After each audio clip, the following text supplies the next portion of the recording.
చేసింది. వెన్నుపోటు రాజకీయాలు నాకు రావు, సూటిగా మాట్లాడుతాను, నేను చెప్పింది కరెక్ట్ అని చెప్పేసి కూడా కవిత చెప్పింది. అంటే బీఆర్ఎస్ పార్టీ మీద, కేసీఆర్ చుట్టూ ఉన్న వాళ్ళ మీద, తనకు జరుగుతున్నటువంటి అన్యాయం మీద, బీజేపీలో బీఆర్ఎస్ని విలీనం చేసేటువంటి ప్రయత్నాల మీద కవిత చాలా సూటిగా ఉన్నది ఉన్నట్టుగా చెప్పాలనుకుంది, చెప్తుంది. మరోవైపు సామాజిక తెలంగాణ సాధన కోసం పోరాడుతాను, మా వాళ్ళు కొందరు సోషల్ మీడియాలో మహాభారతం క్యారెక్టర్లు వేస్తున్నారు, స్థాయికి మించి ఊహించుకుంటున్నారని చెప్పేసింది.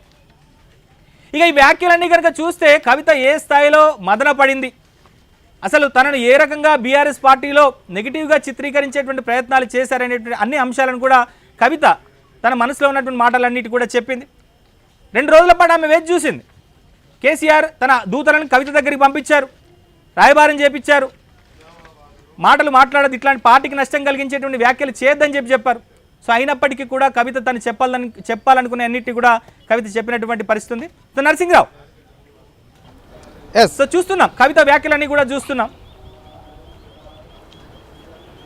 ఇక్కడ ఇంకొకటి యాడింగ్ అంటే, ఒకటి కేటీఆర్ నాయకత్వాన్ని అంగీకరించే కవిత మాటల్ని ఇప్పుడు చేసినటువంటి కమెంట్స్ అన్నింటినీ కనుక పరిశీలిస్తే ప్రధానంగా 3 విషయాల్లో స్పష్టతనిచ్చేసింది అనేటువంటిది మనకు స్పష్టంగా ఈ కమెంట్స్ని బట్టి అర్థమవుతుంది.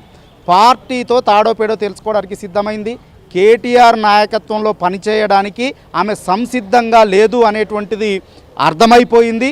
3వ విషయము, బీఆర్ఎస్ పార్టీ ఈ అధికారాన్ని కోల్పోయిన తర్వాత అధికారంలో ఉన్నప్పుడు చేసినటువంటి తప్పుల నుంచి తప్పించుకోవడం కోసము కేంద్రంలో ఉన్నటువంటి బీజేపీ వద్ద సాగిలపడి ఒక సయోధ్యను కుదుర్చుకొని దాంతో కలిసి ప్రయాణం చేసేటువంటి ప్రయత్నాన్ని చేస్తుంది.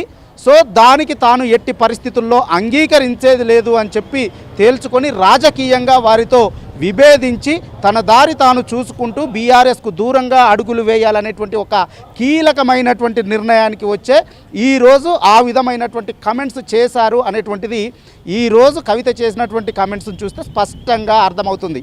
ఎందుకు అనంటే ఇంత కమెంట్స్ చేయాల్సినటువంటి అవసరం లేదు. నిజంగా ఆ పార్టీలోనే ఉండాలనుకుంటే నిజంగా ఆ పార్టీలో ఇంకా కొన్ని కామెంట్స్ చేసింది నరసింహరావు.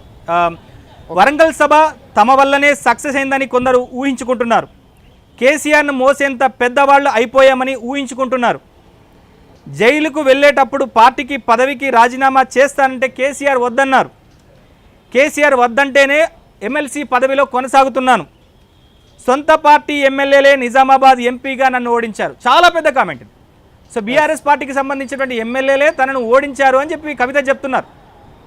సీఎంగా ఉండగా చంద్రబాబు తెలంగాణ ప్రాజెక్టును అడ్డుకున్నారు, అలానే డబ్బులిచ్చి మరీ తనను సోషల్ మీడియాలో పెయిడ్ ఆర్టిస్టులతో తిట్టిస్తున్నారనేటువంటి కామెంట్స్ కూడా కవిత చేసేటువంటి పరిస్థితి కనిపిస్తుంది. Narasimharao go ahead. దీన్ని బట్టి మరొక విషయాన్ని అంటే రాజకీయంగా కవితను